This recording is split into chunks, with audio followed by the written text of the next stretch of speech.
A fresh irritant to some. A sanguine memory to me.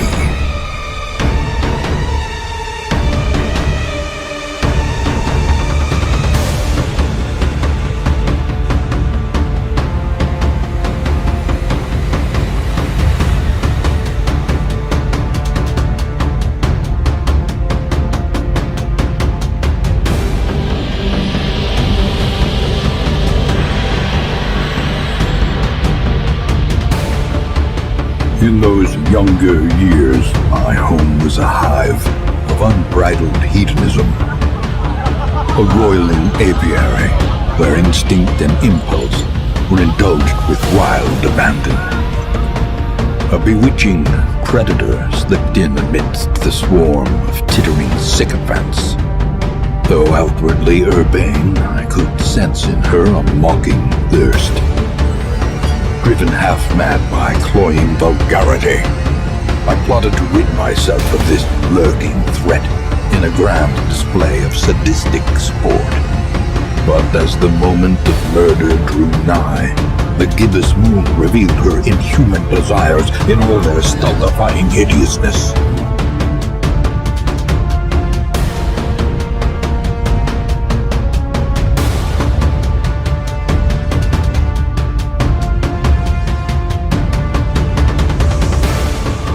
Mercifully, the morbid encounter resolved itself in my favor, and I set to work pursuing degeneracy in its most decadent forms. The air pulsed with anticipation as I revealed the unnatural terroir of the house vintage. But my exultation was cut short as the attending gentry turned upon themselves in an orgy of indescribable frenzy. A single drop of that forbidden tannin gifted me with a dizzying glimpse of the hibernating horror beneath my feet, and in that moment, I understood the terrible truth of the world. I stood reborn, molted by newfound knowledge, my head throbbing to the growing wine of winged vermin come to drink the tainted blood of the darkest dungeon.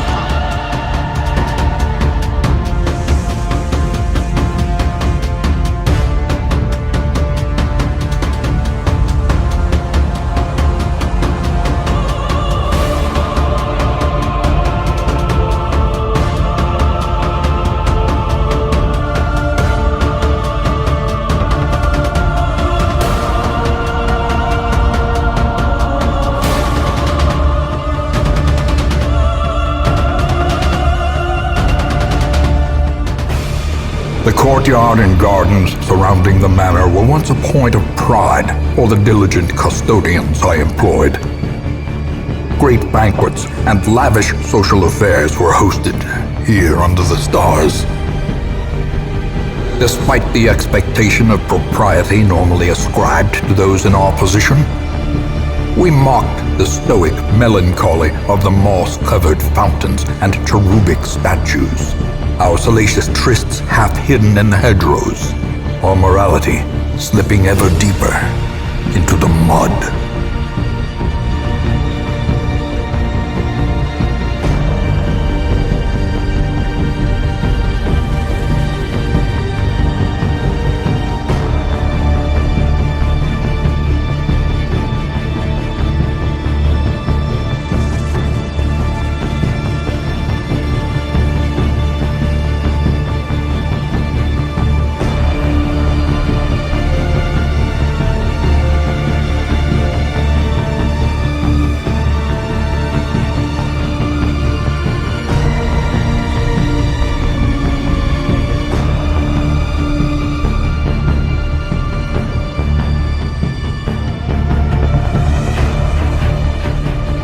Hideous mutation, unnatural and abhorrent.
swarming fiends carry a pernicious plague. A sickness so virulent, so insidious. It is more a curse than a mere disease.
They would arrive in teeming hordes, adorned in powdered wigs and pretension, seeking to slake their thirst on wine and indecency.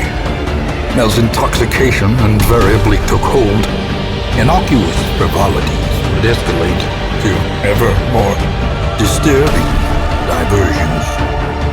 Orchestrating the hideous affair was a hunchbacked fiend who seemed to delight in proportion to the suffering he'd caused. I could have stopped him, I suppose, but I was a slave to my own appetites, and restraint would have rendered me a hypocrite.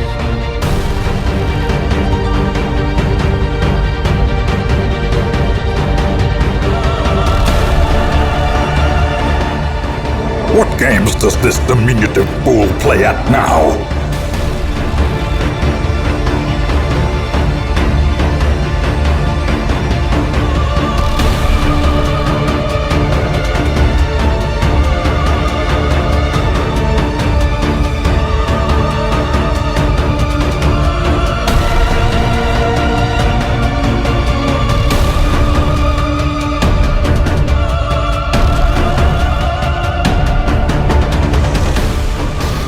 It would seem his taste for triviality remains unabated, even now.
jig is up.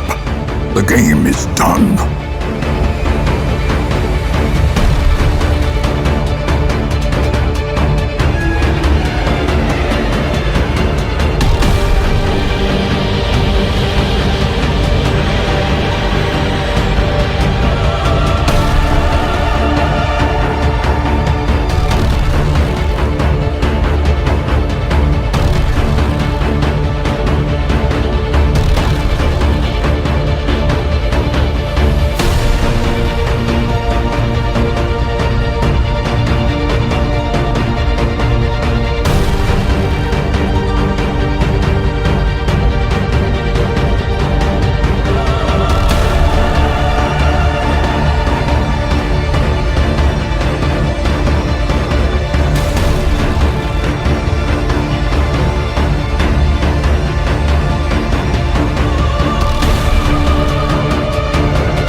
The very grounds themselves are animated by a deep-rooted evil.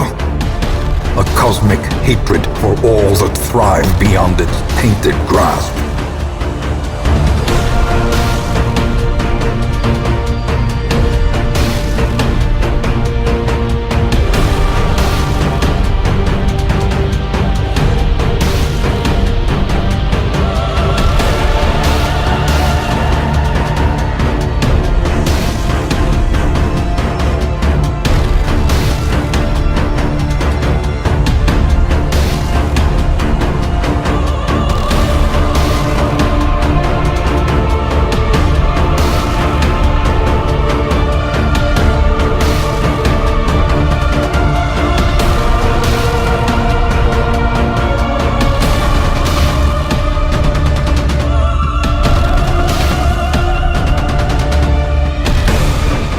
The hamlet cannot stand for this thing that should not be. Defeat it. Claim the prize it guards.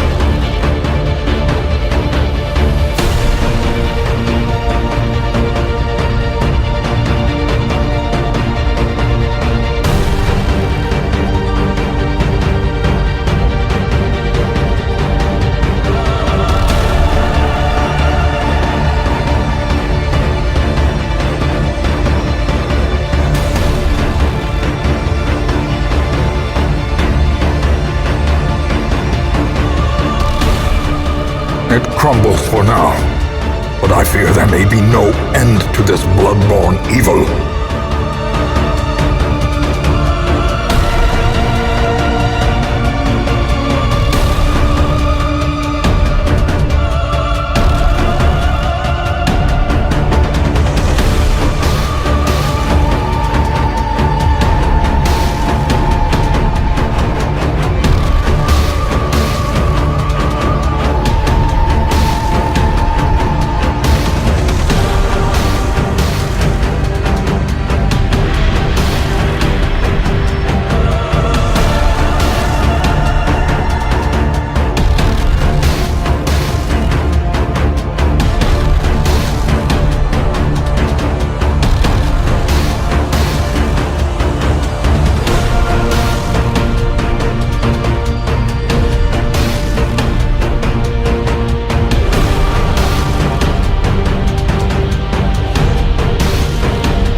feasting and revelry would last for weeks at a time. Great stone tables were set with such an abundance of rare delicacies that we would stuff ourselves until the exotic became mundane. When the lavish spread began to spoil, a ravenous gourmand gleefully proposed that we sample from the fetid pile of composting refuse. The notion was dismissed as decidedly unhealthy.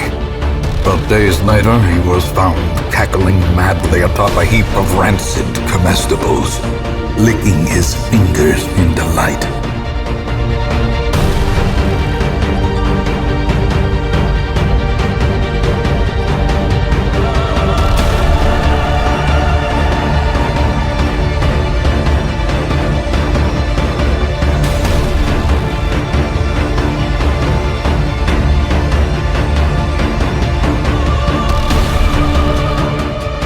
The corpulent braggart could never eat his fill. Let him dine on sharpened steel tonight.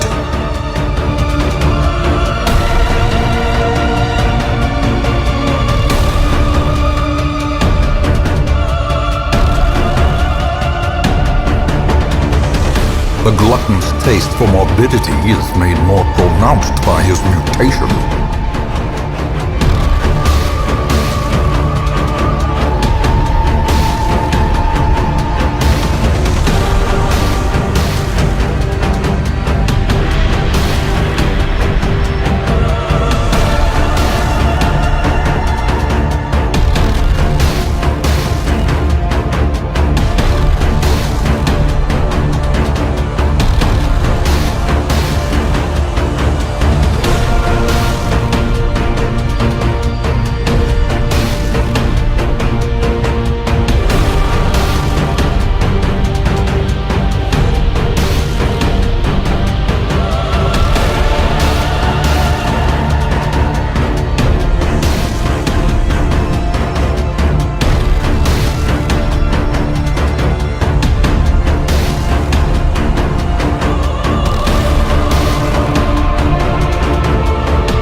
Let us hope he enjoyed his last meal, served cold as it was.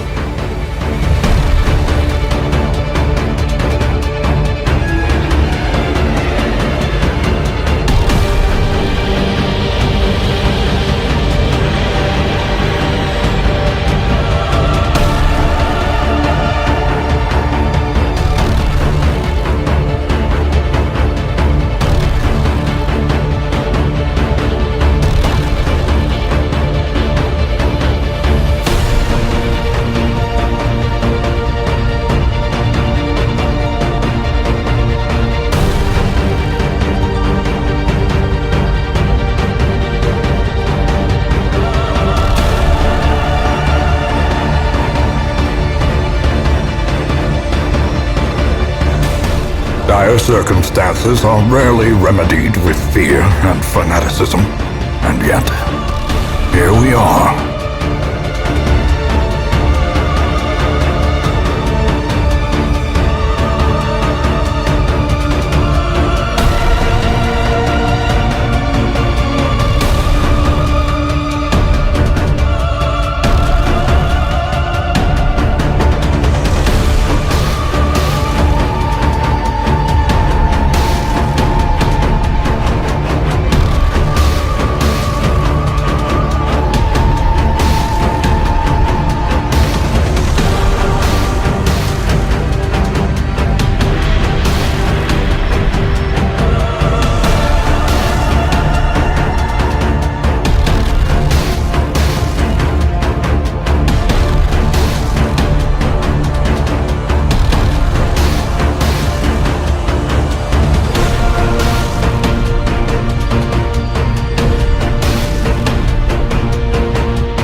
Madness can take many forms, but none so contemptible as man's belief in a mythology of his own making.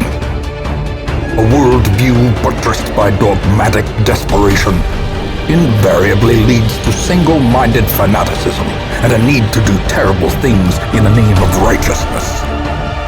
This man is an animal, rabid, destructive, and incapable of nuanced understanding. He must be put down.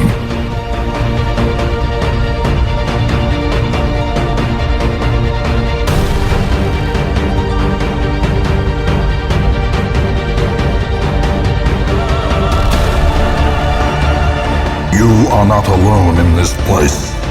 The fanatic is on the prowl, and he smells your sickness.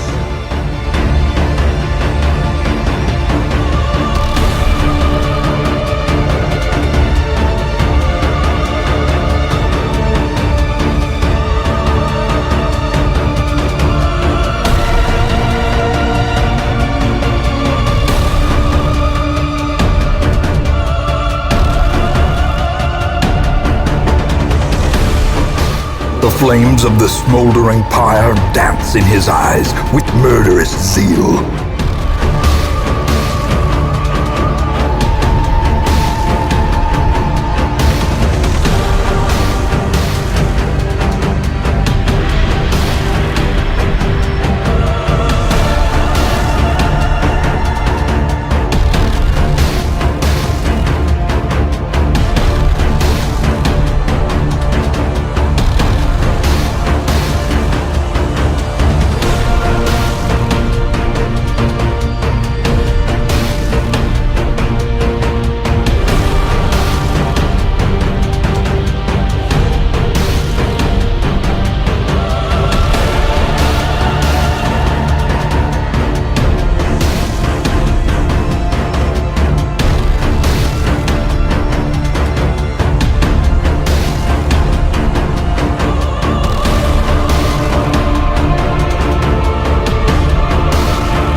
The whimpering dog flees to his kennel.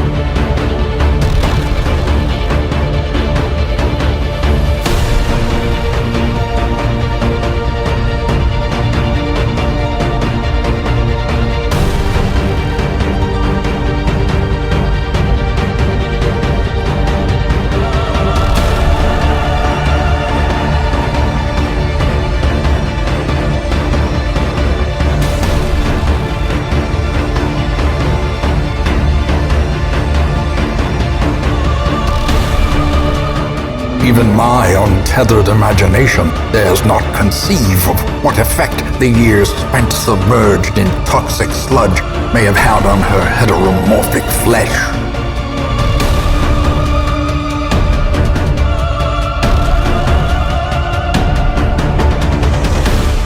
The Countess arrives, anomalous in aspect, and bent on exacting terrible revenge from beyond the bounds of decency.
Where I failed, you have succeeded. And the world is better for it.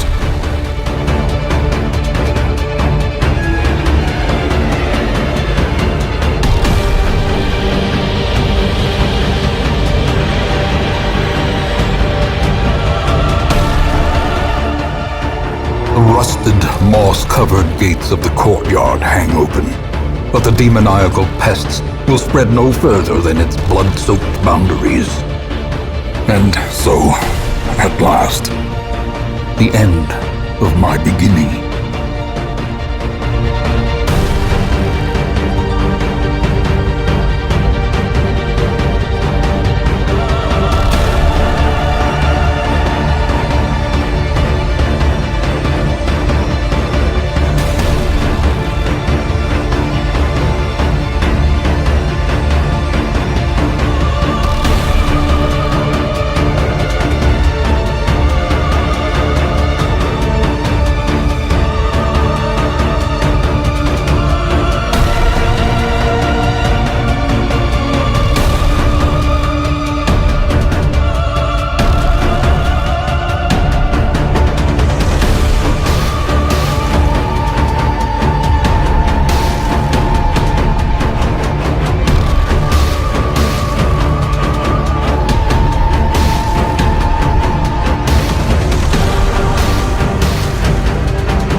The virulent clouds from the courtyard have abated.